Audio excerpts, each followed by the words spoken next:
சகரியா அதிகாரம் 8. சேனைகளுடைய கர்த்தரின் வார்த்தை உண்டாகி, அவர், நான் சீயோனுக்காக கடும் வைராக்கியம் கொண்டேன், அதற்காக மகா உக்கிரமான வைராக்கியம் கொண்டேன் என்று சேனைகளின் கர்த்தர் சொல்லுகிறார். நான் சீயோனிடத்தில் திரும்பி எருசலேமின் நடுவிலே வாசம் பண்ணுவேன். எருசலேம் சத்திய நகரம் என்றும் சேனைகளுடைய கர்த்தரின் பர்வதம் பரிசுத்த பர்வதம் என்றும் அழைக்கப்படும் என்று கர்த்தர் சொல்லுகிறார். திரும்பவும் எருசலேமின் வீதிகளில் முதிர்வயதினாலே தங்கள் கைகளில் கோலை பிடித்து நடக்கிற கிழவரும் கிழவிகளும் குடியிருப்பார்கள்.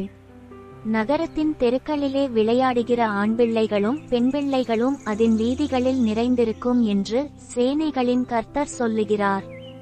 சேனைகளின் கர்த்தர் சொல்லுகிறது என்னவென்றால், அது இந்த ஜனத்தில் மீதியானவர்களின் பார்வைக்கு இந்நாட்களில் ஆச்சரியமாயிருந்தாலும் என் பார்வைக்கும் ஆச்சரியமாயிருக்குமோ என்று சேனைகளின் கர்த்தர் சொல்லுகிறார். இதோ, கிழக்கு தேசத்திலும் தெற்கு தேசத்திலுமிருந்து என் ஜனங்களை நான் இரட்சித்து அவர்களை அழைத்து கொண்டு வருவேன். அவர்கள் எருசலேமின் நடுவிலே குடியிருப்பார்கள். அவர்கள் எனக்கு உண்மையும் நீதியுமான ஜனமாயிருப்பார்கள். நான் அவர்களுக்கு தேவனாயிருப்பேன் என்று சேனைகளின் கர்த்தர் சொல்லுகிறார்.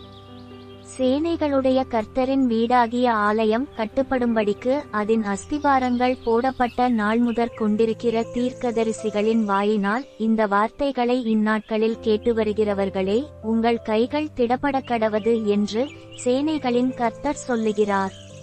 இந்நாட்களுக்கு முன்னே மனுஷனுடைய வேலையால் பலனுமில்லை, மிருக ஜீவனுடைய வேலையால் பலனுமில்லை. போகிறவனுக்கும் வருகிறவனுக்கும் நெருக்கிடையை நிமித்தம் சமாதானமுமில்லை.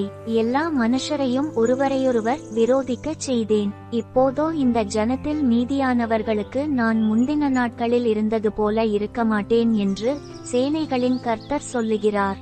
விதைப்பு சமாதானமுள்ளதாயிருக்கும். திராட்சைச் செடி தன் கனியை தரும். பூமி தன் பலனை தரும். வானம் தன் பனியை தரும். இந்த ஜனத்தில் மீதியானவர்கள் இதையெல்லாம் சுதந்தரிக்க கட்டளையிடுவேன். சம்பவிப்பதென்னவென்றால், யூதா வம்சத்தாரே, இஸ்ரவேல் வம்சத்தாரே, நீங்கள் புறஜாதிகளுக்குள்ளே சாபமாயிருந்தது போலவே ஆசீர்வாதமாயிருக்கும்படி நான் உங்களை இரட்சிப்பேன். பயப்படாதேயுங்கள், உங்கள் கைகள் திடப்படக்கடவது. சேனைகளின் கர்த்தர் சொல்லுகிறது என்னவென்றால், உங்கள் பிதாக்கள் எனக்கு கோபமூட்டினபோது நான் உங்களை தண்டிக்க நினைத்து மனம் மாறாமல் இருந்தது போல இந்நாட்களில் எருசலேமுக்கும் யூதாவுக்கும் நன்மை செய்யும்படி திரும்ப நினைத்தேன். பயப்படாதேயுங்கள்.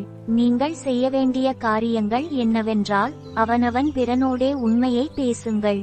உங்கள் வாசல்களில் சத்தியத்துக்கும் சமாதானத்துக்கும் ஏற்க நியாயம் தீருங்கள். ஒருவனும் பிறனுக்கு விரோதமாய் தன் இருதயத்தில் தீங்கு நினையாமலும் பொய்யானையின் மேல் பிரியப்படாமலும் இருங்கள். இவைகளெல்லாம் நான் வெறுக்கிற காரியங்கள் என்று கர்த்தர் சொல்லுகிறார். சேனைகளுடைய கர்த்தரின் வார்த்தை எனக்கு உண்டாகி, அவர், 4ஆம் மாதத்தின் உபவாசமும் 5ஆம் மாதத்தின் உபவாசமும் 7ஆம் மாதத்தின் உபவாசமும் 10ஆம் மாதத்தின் உபவாசமும் யூதா வம்சத்தாருக்கு மகிழ்ச்சியாகவும் சந்தோஷமாகவும் நல்ல பண்டிகைகளாகவும் மாறிப்போகும். ஆகையால் சத்தியத்தையும் சமாதானத்தையும் சிநேகியுங்கள் என்று சேனைகளின் கர்த்தர் சொல்லுகிறார்.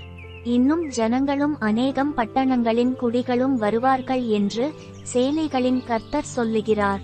ஒரு பட்டணத்தின் குடிகள் மறுபட்டணத்தின் குடிகளிடத்தில் போய், நாம் கர்த்தருடைய சமூகத்தில் விண்ணப்பம் பண்ணவும் சேனைகளின் கர்த்தரை தேடவும் தீவிரித்து போவோம் வாருங்கள், நாங்களும் போவோம் என்று சொல்லுவார்கள்.